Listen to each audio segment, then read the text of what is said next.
Today, the latest weapons, coupled with the fighting skill of the American soldier, stand ready, on the alert all over the world to defend this country, you, the American people, against aggression.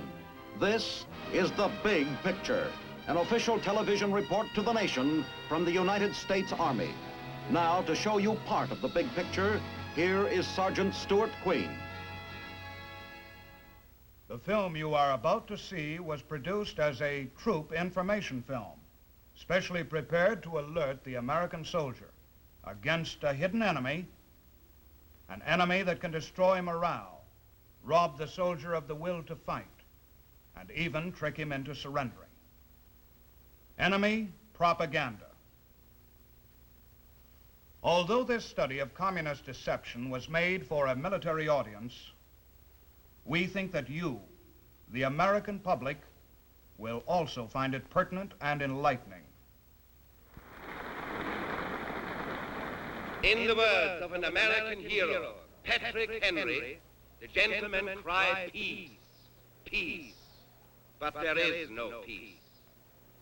And today America cries peace, peace. To further the blessings of peace, to ensure peace, America today sends to every nation in her imperialist orbit the implements of peace, ammunition, rifles, bayonets, hand grenades, machine guns, bombing planes, fighter planes, and now even atomic cannon. The gentlemen from America may call that peace, but I have another word for it. I call it war. I call it America's master plan to enslave the world.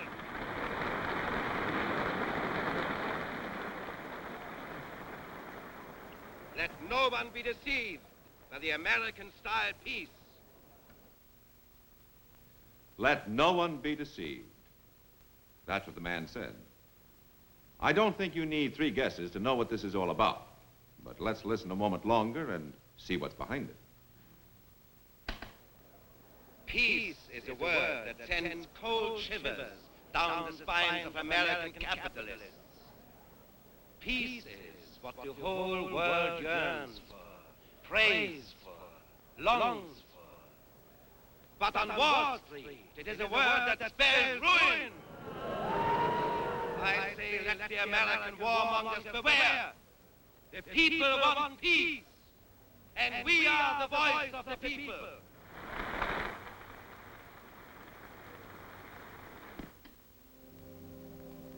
That was the voice of the Kremlin, or rather, one of its voices. There are lots of them around the world, speaking in every language.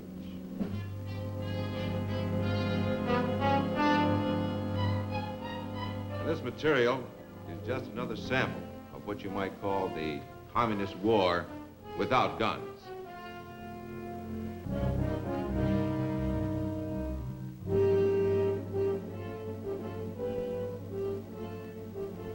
And this is some of their ammunition.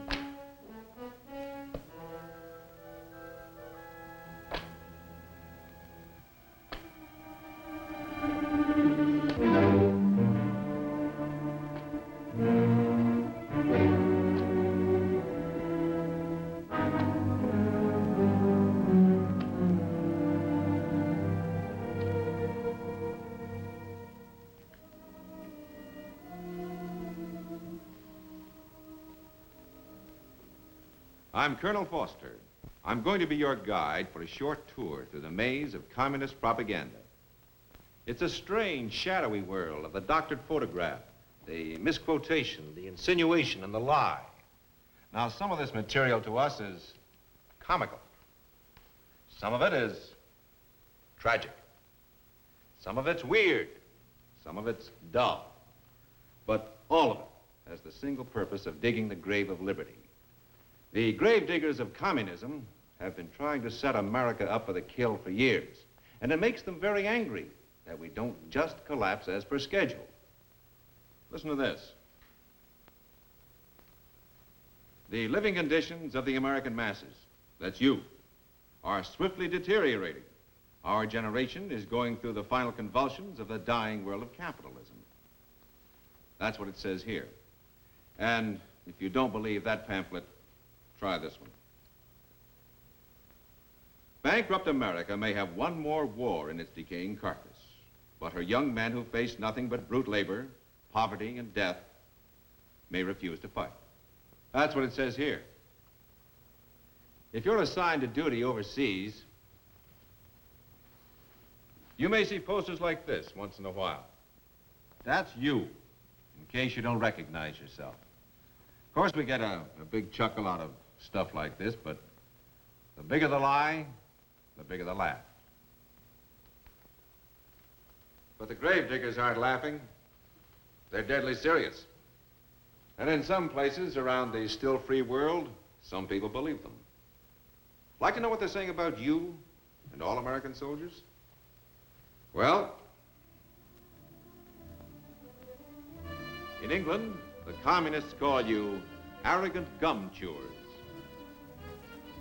They tell the Japanese you're pleasure-loving, pampered, juvenile delinquents. For Italian ears, the communists call you black marketeers bent on looting Europe. To the Austrians, they call you uncultured young thugs.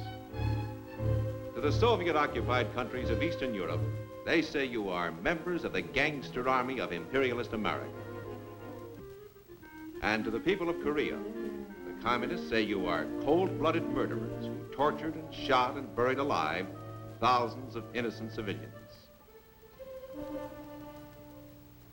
Did you notice how the slander progressed from the gum chewers to juvenile delinquent to black marketeer to thug, gangster, murderer? From you should be laughed at to you should be shot in just a few easy steps. How's your sense of humor now? I imagine that all of us gum-chewing, pampered gangster murderers know why we're being slandered. It's because America is the major obstacle that stands between the gravedigger and his intended victim. Here is target number 1 for the Reds. And who's in the bullseye? You are. Being in the bullseye, it's important to know something about the enemy's weapons and how to spoil their aim. That aim is nothing less than world conquest, and subversion by every possible means is the chief method used. The key word is conflict. Outside of the red countries themselves, conflict must be promoted everywhere. Every dissatisfaction must grow into a resentment. Every resentment must become an argument. Every argument must grow into a fight. Every fight must blossom into a riot. Every riot must expand into a war. And every war must end in devastation. For there in the ruins, communism finds its chance. For the communists, there must never be a compromise. Never a settlement of disputes. Only conflict.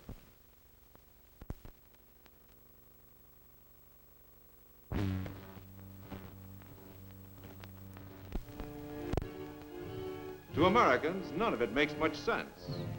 But wherever there is poverty, unemployment, disillusionment, there is also despair. And where there is despair, people may listen to anyone, to any plan that promises a change.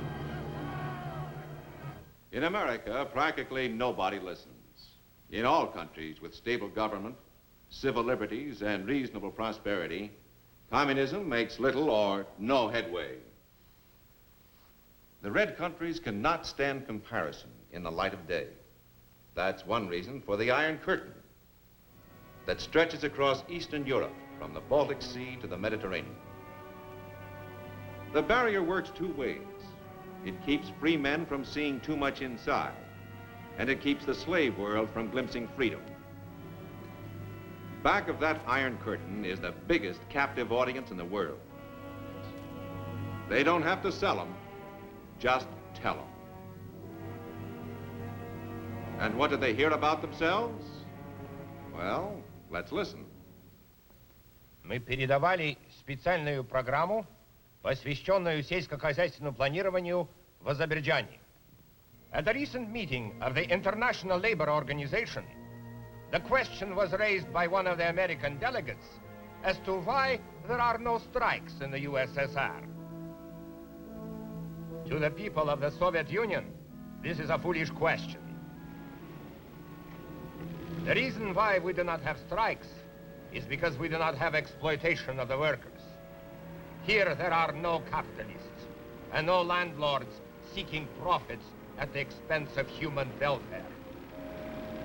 As all of us know, in the Soviet Union, authority belongs to the working people. In no other country does the worker feel so much a part of his factory, his farm, his village, and his nation. Our workers do not grumble or strike. They leave that to the discontented masses of other countries who have not yet advanced to socialism. One has but to look around the Union of Soviet Socialist Republics to see on every hand evidence of our enormous progress. In Uzbekistan, there has been a mighty upswing in the economy and unprecedented cultural progress as well. Twice as many Uzbeks today receive higher education than in France, for example. In Czechoslovakia, household appliances and motorcycles have ceased to be the goods exclusively for the rich. Today, they are available to all.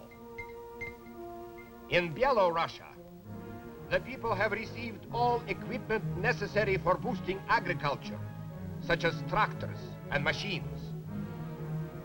We are a nation of happy builders in a blossoming land. You get the picture?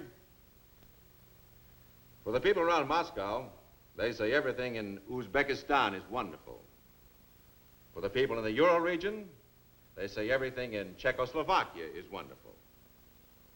For the people in the Ukraine, Bielorussia is a blossoming land. Wherever a Soviet citizen lives, he's told life is just a bowl of cherries somewhere else in the Soviet Union. And it's up to him to work harder to catch up. As for America, the Soviet people are told that conditions here are hopeless. In their theaters, the Soviets see newsreels made up especially to show the terrible truth about us. This is America of the big capitalists. Wall Street with its big, impressive buildings. But this is the real America, where the workers live. Since they are underpaid, they must eke out a few pennies extra by peddling fruit on the streets. Almost every day in America, you will see police and goon squads attacking the workers who try to strike. But for the wealthy class, there is not a care in the world. Did you recognize those old newsreel scenes? You know how typical they are of America. As for the Soviet soldier, he is also a prime target for the Kremlin propagandists. The Soviet soldier's head may be full of propaganda, and his ears may be ringing with lies, but he's still a soldier, and a tough one. In all his life, he will never hear the truth about the other side. I said a moment ago that we're slandered by the Reds everywhere in the world, and we are. But every once in a while, the Kremlin changes the script. In the last 40 years, Russia's official attitude toward us has changed from friendship to hatred, back to friendship, and back to hatred again, no less than 8 times. It all depends on the party line. In the crazy world of communism, today's friend is tomorrow's enemy. Today's hero is tomorrow's traitor. Lavrenti Beria, chief of the Soviet secret police, hero of the people, shot as a traitor. Today's hero is tomorrow's traitor. Rudolf Slansky, leader of the Czechoslovakian Reds, hero of the people, hanged as a traitor. Laszlo Reich, leader of the Hungarian Reds, hero of the people, hanged as a traitor, and then found innocent, cleared of all charges, but too late. And here is the hero of heroes, genius, the benevolent father of all the Russians, who has been declared the greatest traitor of them all, the psychopathic murderer, after being hailed as a godlike leader for 30 years. It all depends on the party line, whether the Russian bear kills or caresses, scowls or smiles. And when the Reds start calling us their best friends, look out. That's what they said to us in some of their broadcasts over in Korea, and in these leaflets they drop behind our lines. All of a sudden, they're our buddies.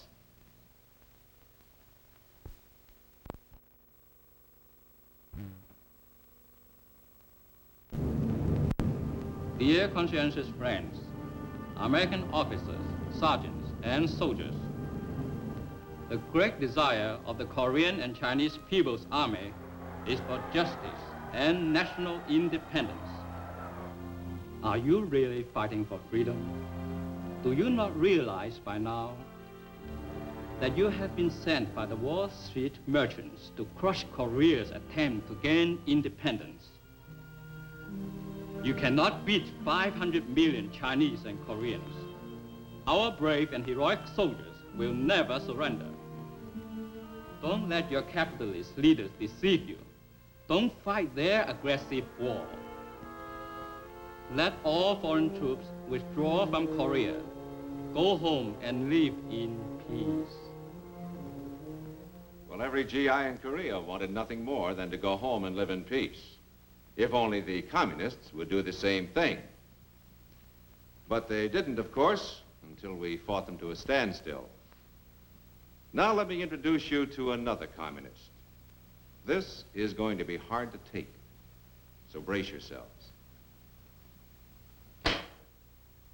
Hi, fellas. How are you today? Not so good, huh? Well, you know what General Sherman said about war. Oh, well, it'll only last 7 or 8 years, fellas. Of course, it could be less than that if your leaders would only listen to reason. But let's not talk about it. I'm going to play some real dreamy music for you. But first, I want to welcome some new fellows into the line, the 305th Infantry Regiment. I'm sorry the weather's so bad for you. We had planned to fix all the roads before you came, but there isn't much we can do about it now. Incidentally, keep your feet dry, fellas. Your medics can't do a thing for frozen toes, and your girlfriends back home don't want you crippled. Take it easy, huh?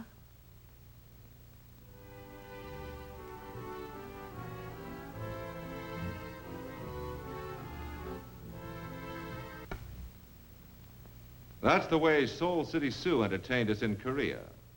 Nice music and a soft, sympathetic voice, selling discouragement and defeat. Digging graves, as all communists do, but lining them with velvet. But the men who heard that radio art of charm were sometimes interrupted, and very rudely, too, like this.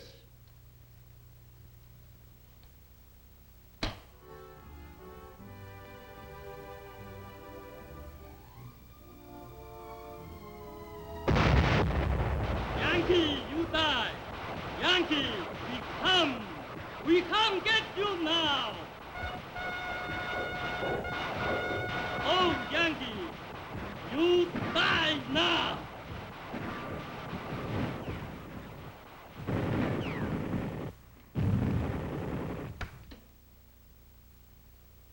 That's the way it went in Korea sometimes. First, the gentle voice, then the loudspeaker. They were interchangeable weapons in the communist war of words. Propaganda from the enemy in a combat zone like Korea is one thing. Propaganda in a peaceful country is something else. Most of you who will be stationed overseas will run into the second kind. At first, you may not notice that the gravediggers are as busy as ever, slandering us, trying to separate us from our allies. You'll go about your business for a long time, maybe, and then turn a corner one day and see it splashed across a fence or a wall. Or maybe on an ordinary street or square. Suddenly, you'll come across the party insignia on a doorway, and it'll remind you that the gravediggers are around. Or maybe you'll stop to look at a poster in some European town.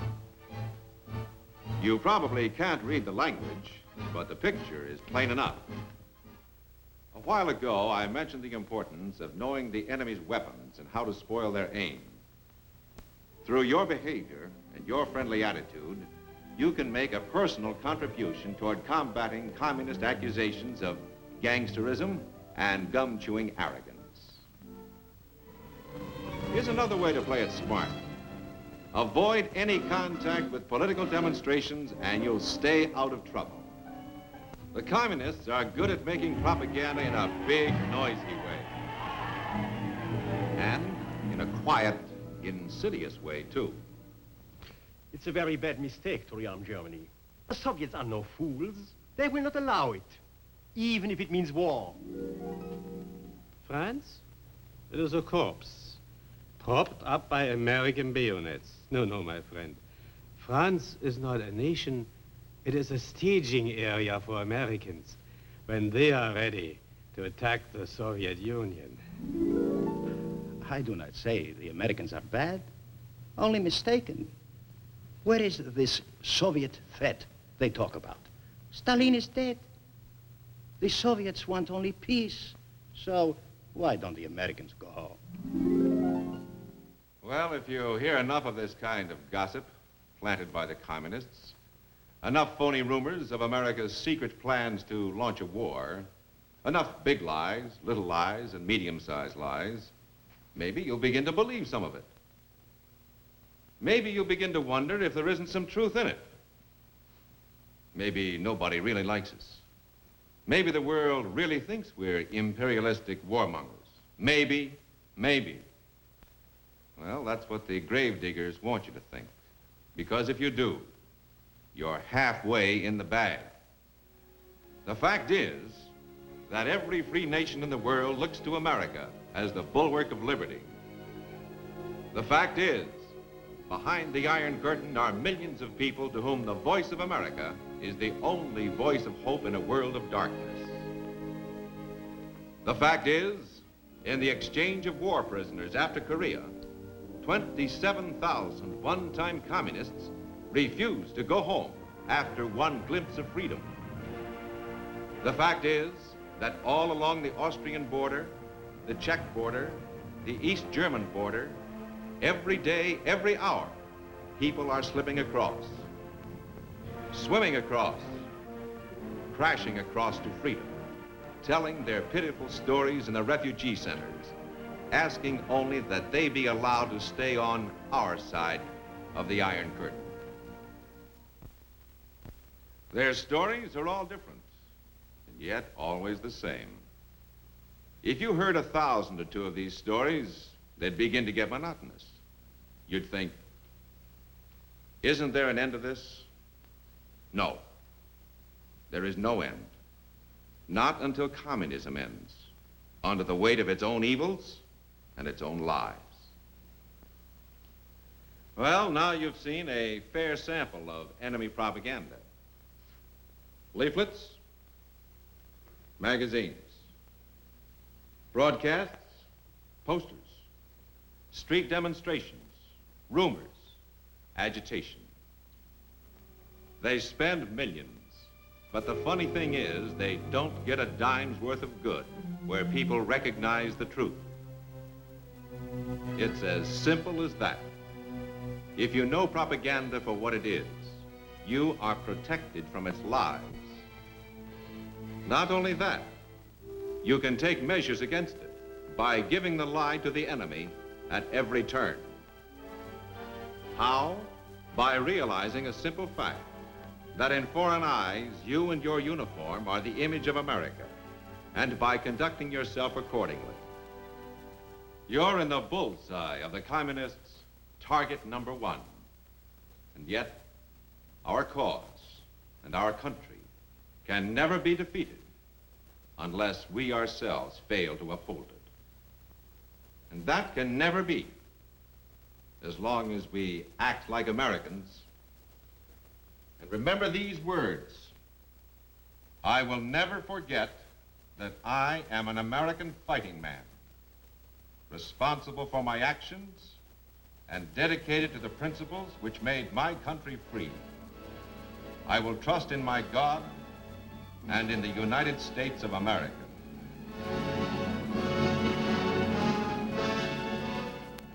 The best defense against enemy propaganda is truth. For a communist, a thing is true only if it advances the communist cause. It is false if it does not. The soldier who understands how enemy propaganda works is forewarned and forearmed. In this knowledge lies his strength. Now, this is Sergeant Stuart Queen, inviting you to be with us again next week for another look at your Army in action on the big picture. The Big Picture is a weekly television report to the nation on the activities of the Army at home and overseas. Produced by the Army Pictorial Center, presented by the United States Army in cooperation with this station. You too can be an important part of the big picture. You can proudly serve with the best equipped, the best trained, the best fighting team in the world today, the United States Army.